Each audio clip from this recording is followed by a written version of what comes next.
Earlier this morning, Philip Morris filed a $10 billion lawsuit against the American broadcasting companies and several ABC employees for false and defamatory statements made on ABC's Day One news show and other news programs.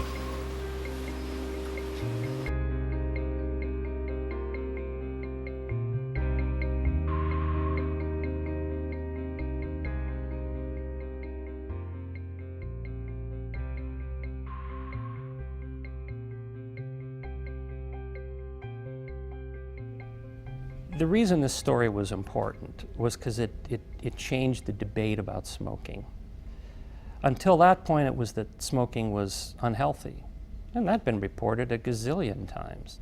But it kept occurring to me, why do people keep smoking? Yeah, I know it's addictive, but I still don't understand it. And what do the tobacco companies know about this? That was the backdrop. But the way I specifically got into the story was I was searching around for a new idea. So at the end of a conversation with a fellow by the name of Cliff Douglas, and he said, well, would you be interested if down the road I could provide you with someone who worked in the tobacco industry who could tell stories about how the tobacco companies take nicotine out and put it back in.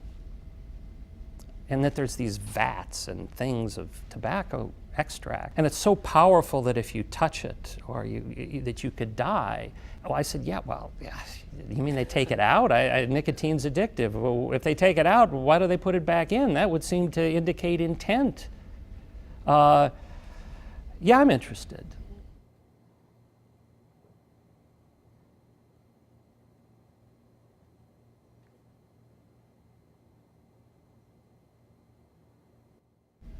Before people could understand the significance of playing around with this nicotine, they first had to understand the power of this drug. And I thought, what better way to illustrate this than to show what happens when workers in the field harvest this leaf? I'd never heard about this, but digging around, I found out about it. And we took our cameras into the tobacco field during harvest time. And then we took them into the emergency room at night. And we watched this parade of unconscious, retching people being hauled in because the tobacco had been absorbed through their skin. And so I thought this was a good setup, that this is a poison. It's not only addictive in smaller quantities, it'll kill you in larger quantities. This is not something to be playing around with. I thought that was an important story to do. And we did it.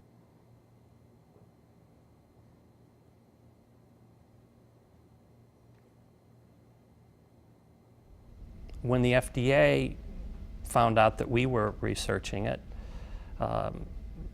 this was on their mind too, and they started researching it, and it became a bit of a race between the two of us. Healthy competition to get there first. At the time, there was not a realization in my program and the people who ran my program that this was a significant story. Then this letter comes from Kessler, the FDA commissioner, David Kessler. He issued this letter which laid out basically our story because they were working on it as well. And I grabbed that and I ran upstairs to the executive producer and I said, look at this. This is unbelievable. This is a huge story. No, I don't think it's a big story. And well, I don't even think it'll make the evening news. I said, I think it will. And at that point, a phone call comes in from the New York Times, Phil Hiltz, wanting to interview me. Well, that kind of thing didn't happen that often at television news, and their eyes got really big. They go, ooh. and at that point, I think it just clicked. And they're busy guys. And my executive producer, Tom Yellen, to his credit, stood by that story and the people who worked on it from the moment it ran to this day.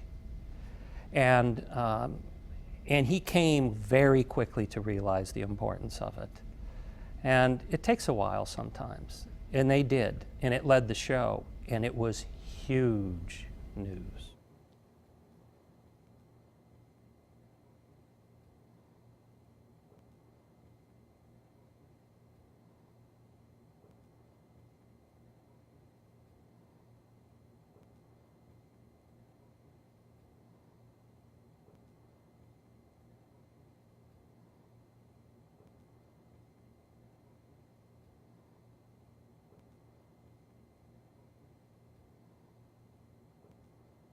Philip Morris, to this day, they will tell you that it all started with this Day One story. That's what kicked things off. That's what now has led to them now suddenly saying that smoking's dangerous and nicotine's addictive. I mean, that's a sea change, and we can get into that later, but it was an important moment. But it was a serious threat to this industry. I think a kind of threat that they hadn't come up against in a very long time.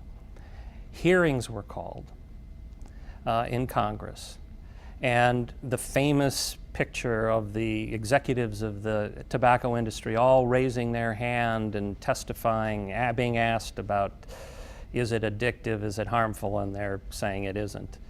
That was called as a result of our effort and the FDA's effort, and the tobacco industry had to respond to that. They had to somehow try and take the wind out of the sails of Congress at that moment. And what better way to do that than on national television announce that they are going to file the biggest slander suit in history against a journalist. And I say now that it with some degree of pride, that it is the biggest, remains the biggest lawsuit ever filed against a journalist. I was a named defendant. Good morning, ladies and gentlemen, and thank you for coming to this briefing. As the manufacturer of a controversial product, we well understand the importance of all of our freedoms, including a free press, but we must draw the line at libel. At today's press conference, Philip Morris announced a $10 billion libel suit against the American Broadcasting Company and several ABC employees. I never experienced the shock and fear of that of any moment until that happened. The suit charges ABC with willful and reckless disregard of the facts when Day One and other ABC News programs claimed that cigarettes are artificially spiked with nicotine during the manufacturing process in order to keep smokers hooked. The facts are these. Nicotine occurs naturally in tobacco leaf. Philip Morris does not in any way, shape, or form spike its cigarettes with nicotine. I knew we were on solid ground. I remember my executive producer, Tom Yellen, coming up to me, don't worry, those guys, they make cancer sticks. I said, oh no, Tom. They legally make cancer sticks for a reason. They are very good at what they do, and they have the smartest people in the universe working for them, and we need to take them seriously.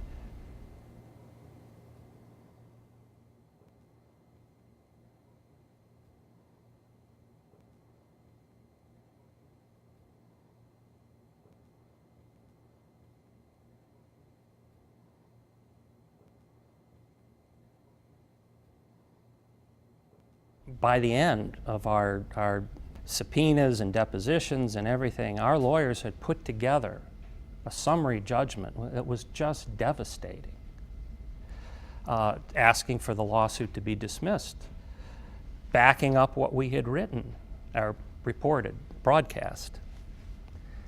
And this was the moment all my lawyers have been saying, you know, Walt, be patient, it will happen, your day will come. And it was like a year and a half later.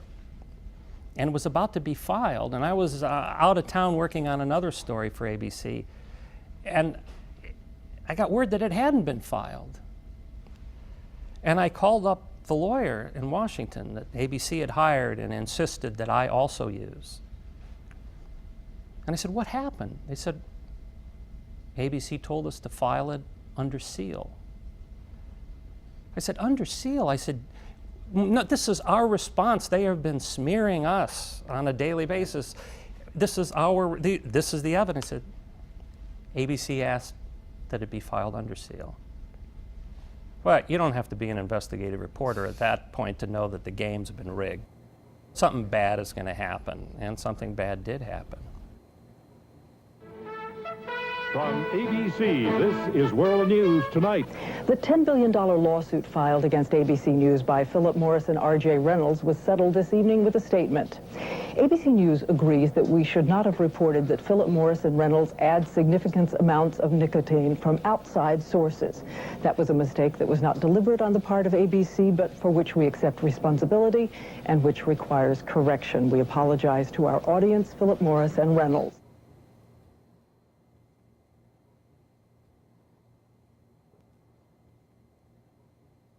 We couldn't sign it because it wasn't really true, is the bottom line. And we didn't. And the company, the news division, knew that we had done nothing wrong.